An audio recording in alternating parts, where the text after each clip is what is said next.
And now for our first speakers to give us some examples of some cyber armies that aren't so good. Professor Pontus Jonsson.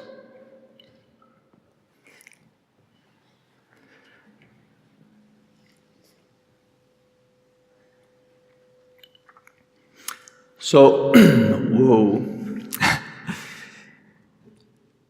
So I'm Pontus Jonsson. I'm a professor at KTH here. I'm also one of the co-founders of the Forseti company.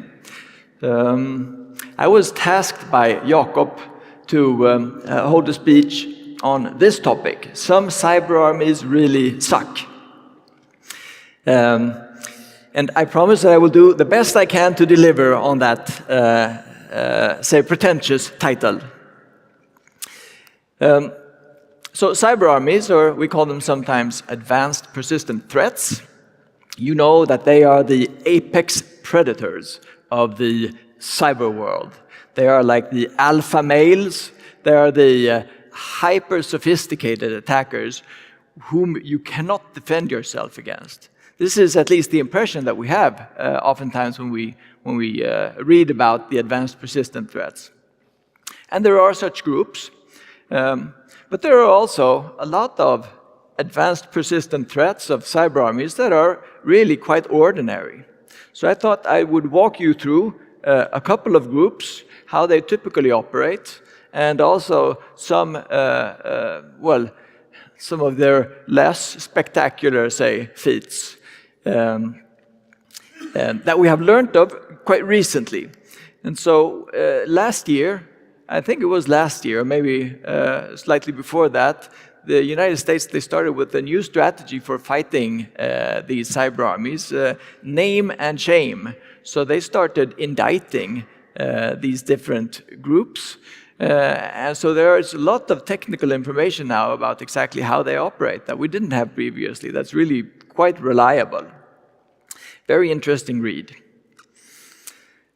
So the ones that we typically talk about are, in the West, we're worried mostly about North Korea and Iran, China, and also Russia. What we don't hear as much about are the ones on the other side. We have heard a lot about NSA, actually, since Snowden. But Sweden, for instance, also has a cyber army. Every nation with some self-esteem has a cyber army. But some are more, say, visible than others. So two of the most visible groups are, this one. This is the North Korean Lazarus group. They're also called APT-38.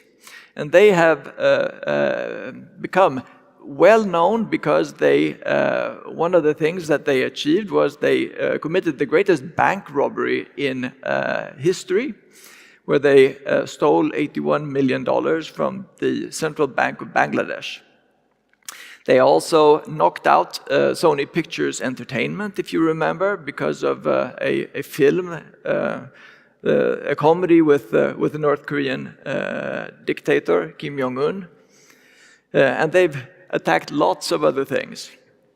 They're also behind the WannaCry virus, which swept across the world. Another group that's even more well-known is Fancy Bear. And they were the ones that attacked the US elections in 2016. They have also attacked, the French elections. They hacked Emmanuel Macron's emails. They have gone after Dutch ministries. They've shut down French television stations. And they've been hacking the Olympics also after Russia was banned for doping. They even have their own website, fancybear.net and fancybear.org, and they have their own logos, these bears. So they're really quite out there. The typical way that any cyber attack works is like this. It's what we call the cyber kill chain. It's a process model for how an attack typically proceeds. First, you do reconnaissance. Then you build your weapons. After that, you have to kind of deliver your weapons. You have to send them into the target organization. those weapons, they need to exploit some vulnerability. And when they've done that, there's the process of installing onto the, in the organization, onto the systems there. The tools then call back to the attackers to establish a communication channel, and after that it's possible for the attackers to actually do stuff, like stealing emails or shutting down power grids.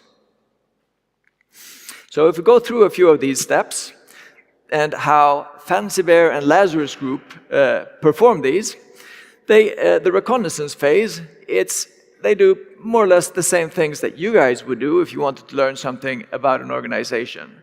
They Google it, they surf on the web pages, they check out Facebook and LinkedIn. Sometimes they do a technical query about what IP addresses these organizations have. But really nothing surprising here. They then move on to the weaponization phase. And the weaponization phase, that's when you build your tools.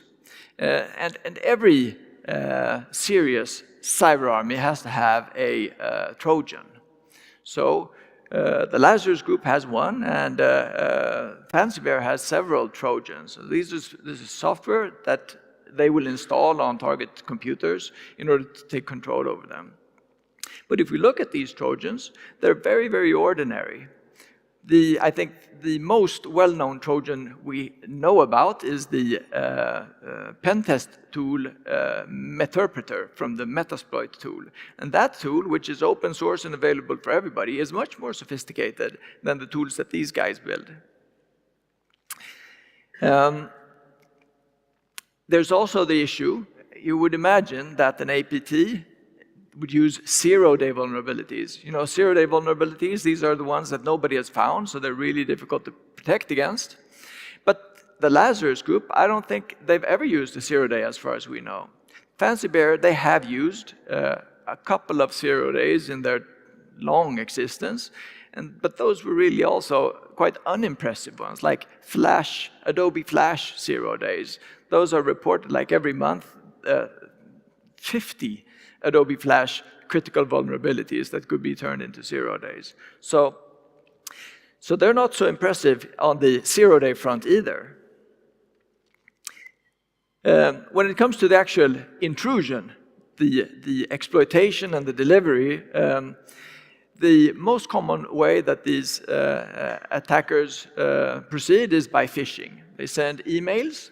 Those emails typically contain Word documents. The Word documents have macros in them, so the recipient of such a phishing email has to first open the Word document, and they will get a warning which says, warning, this contains macros, it may be infected, and they have to click approve. I want you to run this with macros anyhow.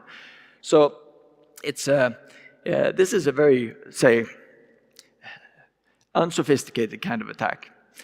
Another way that they use, which is equally common with phishing also, is that they send the victim to, the victim clicks on a link, they trick the victim to clicking on the link brings them to, for instance, Google's homepage, the login screen, where the victim enters their credentials. This is the hope, of course, it's not Google's page, it's a spoofed page, but this is also low level. Sometimes they do a little bit more sophisticated things like watering hole attacks, where they compromise a web server that belongs to a third party, like North Korea. They compromised the web servers of the Polish financial regulator. And there they uploaded documents that were poisoned, also with macros. But then those documents, banks go to the financial regulator homepage, download these documents that they need for regulatory purposes, and then they get infected. That's a little bit more sophisticated, but not super.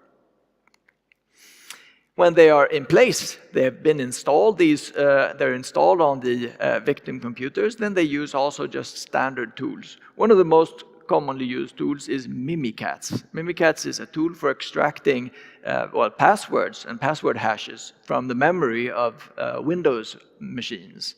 This is super common, and every pen tester uses Mimikatz. This is also a tool that these guys use. And then they use like Nmap, which is also a very common tool for scanning networks. They use traditional system administrator software like remote desktop protocols and so on. Nothing to see, really.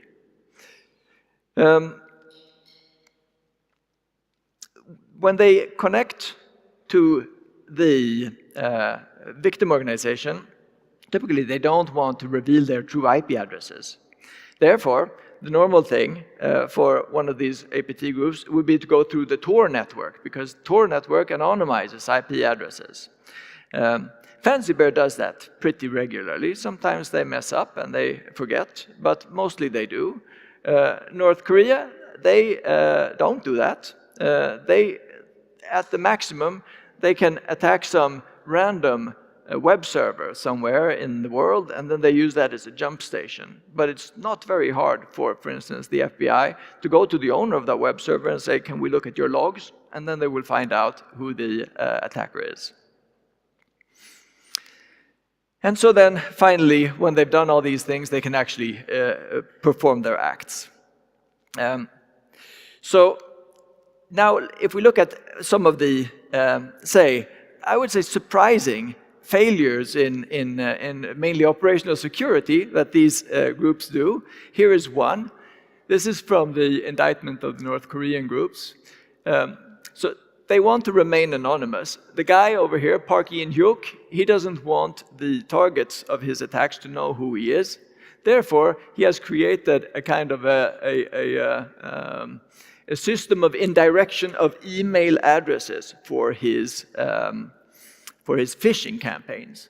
So there's one email address up there, for instance, yardgen@gmail.com. So FBI, they went to Google and they said, yardgen@gmail.com.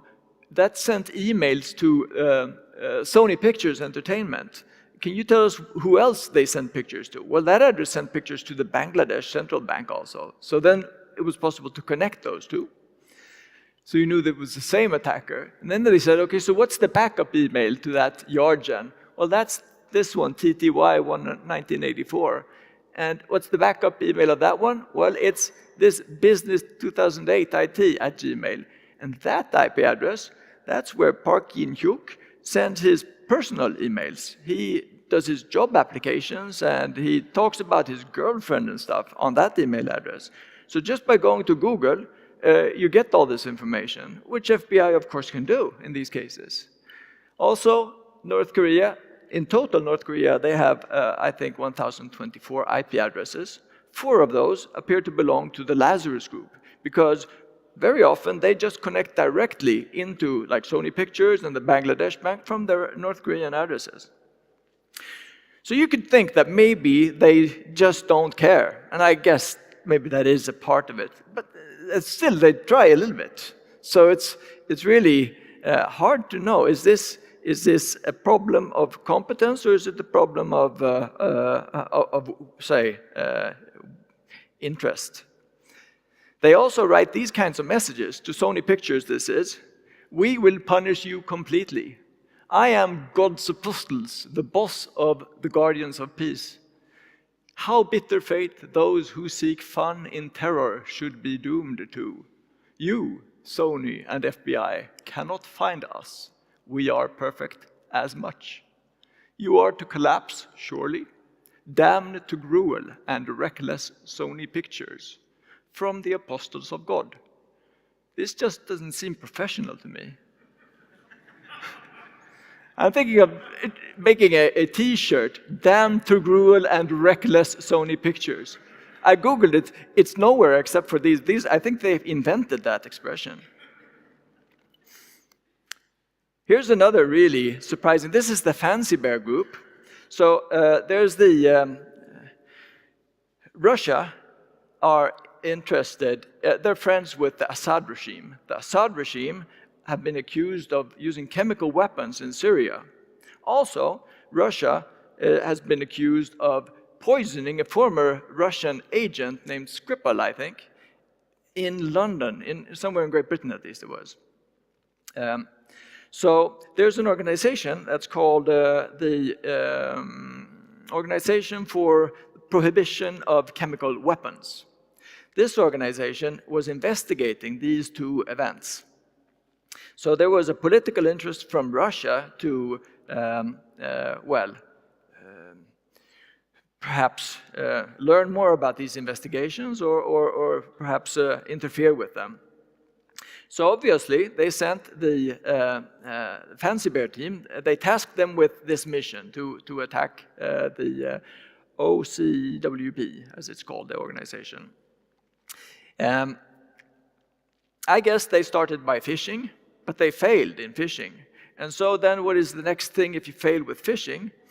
Well, for many others, perhaps you would try to do some supply chain attack, or you would target the ecosystem, or maybe you could find a web server that you could compromise. But these guys, well, maybe they tried and failed, but what they did, I think quite rapidly, was that they bought plane tickets. And then they flew to The Hague, and they set up shop in a car on the parking lot just outside of this organization. And there, from behind a bush, jumps up the Dutch military intelligence service, because they've been tracking them. And so for the first time that I know of, they actually apprehended one of these APTs in the act of attempting to hack the Wi-Fi. And so they found stuff like directed antennas in the trunk. They found this stuff here.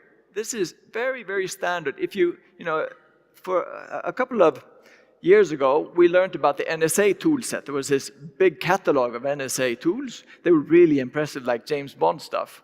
This stuff that they had here, I have all of that in my office. There's a Wi-Fi Pineapple. There's a TP-Link. There's an Alpha. These are Wi-Fi dongles that have injection capabilities. These things cost like $100. It's not James Bond. It's it's more like script kiddie stuff. So that's what they used. They were traveling on their own passports, so there was no, and then there was this taxi receipt that one of them was carrying with the point of origin for the taxi was the headquarters of the GRU, the Russian Military Intelligence Service, right there on the taxi receipt.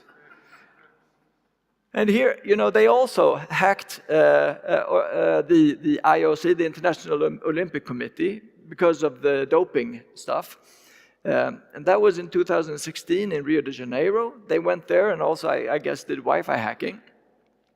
So one of the guys on his computer, he had this picture where he is in Rio with one of the Russian athletes hanging out.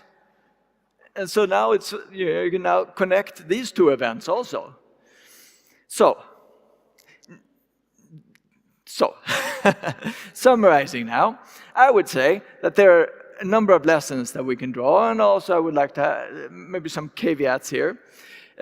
One of the lessons that we can draw from this is that it's possible to protect ourselves against these guys. If this is the threat, then it's perfectly possible. It's not necessarily easy because they have had great successes, but it's possible to protect yourself against these. And then the other thing is that they have actually had great successes. It is not infeasible that these guys actually influenced the outcome of the US elections for hacking the DNC. It had an impact on votes, and it was really, really narrow. So it could very well be that these guys did have that impact. And just the suspicion that they might have had an impact on who is the president of the United States, so you can't say that they fail. They're doing pretty good. And the biggest bank robbery in the world, that's also not bad. So, I mean, even though I am now following the title that I was given, focused on the less extraordinary feats of these groups, they also have performed really well, occasionally. And then, also, these are not the only advanced persistent threats. So we do know that there are other groups out there, and in recent years, in recent months only, we've seen really sophisticated supply chain attacks. We've also seen global DNS hijacking attacks, which have been much more what you would expect from an APT. All right, I'll conclude there, so thank you.